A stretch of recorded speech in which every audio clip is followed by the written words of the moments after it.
হাসিনার সময় আমাদের মত প্রকাশের স্বাধীনতা ছিল না, এটা মিথ্যা কথা ছিল।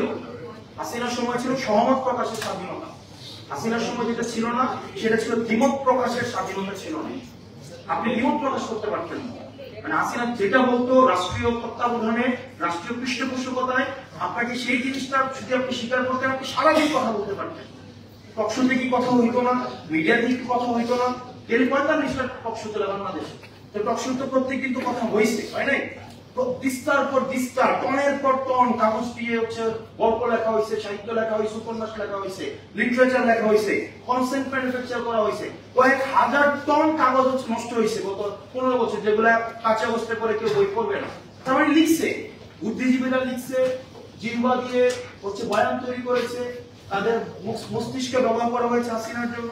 যারা পাচ্ছে, কিন্তু দ্বিমত যারা প্রকাশ করতে আসছে, মুস্তাক দ্বিমত প্রকাশ করতে আসছিল, কুমির ব্যবসা করছে ক্যাডেট কলেজে, ওনাকে জেলের মধ্যে মেরে ফেলা হয়েছে।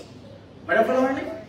যারা দ্বিমত প্রকাশ করতে আসছে, আপনার সহনশীলতা প্রকাশ পায় এটা না যে আপনি কতটা, আপনি আপনাকে এন্টারটেইন করছে, এটাকে আপনি আবার হচ্ছে আপনি প্যাট্রোনাইজ করতেছেন, ওইটা দিয়ে আপনার সহনশীলতা প্রকাশ পায় না।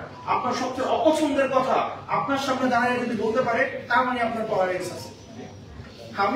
আমরা ওই গণতন্ত্রের জন্য কথা বলছি, যে গণতন্ত্রে কাউকে সমালোচনা উঠে রাখা হবে না, কাউকে না, নো ওয়ান। আর আপনার যদি সমালোচনা করে, এই কারণে সমালোচনা করছে না যে এটা হচ্ছে আপনার একটা রিফ্লেকশন হওয়ার জন্য সমালোচনা করছে, সিম্পল। এখানে তো ধরেন এখন এটাকে যদি আপনি অর্গানাইজ করেন, আমরা ভার্বালি ডিসপ্লে, আমাদের প্রচুর কনভারসেশন হবে, আমরা দ্বিমত প্রকাশ করবো, একসাথে ঘন্টার পর ঘন্টা ডিসকাস করবো, এরপর আপনার চেম্বারে আমরা খাবো। আগে আপনি আমাদের চিকিৎসা করবেন না, আমাদের ভিজিট দিবেন, আপনি বলার পর আমাকে সুযোগ দেন। এখন যেটা হয়েছে সেটা হচ্ছে যে আমরা একজনের কথা একজন শুনতে পছন্দ করি, এই পর্যায়ে যেন আমরা না আসি।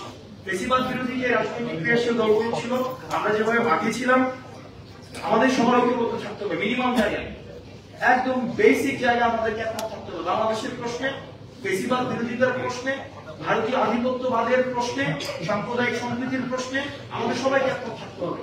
একমত না থেকে যদি আমরা আমাদের এই মাইনর ইস্যুগুলো, আপনি আমার পার্টি নিয়ে সমালোচনা করবেন সারাদিন, আমরা ফাইন্যান্স কোথায় পাই, এটা কোথায় পাই, সেটা কোথায় পাই, টাকা কোথায় পাই, দামি শার্ট কোন জায়গা থেকে পরি, জুতা কোন জায়গা থেকে পরি, এগুলো আমাদেরকে নিয়ে কম সমালোচনা হয়?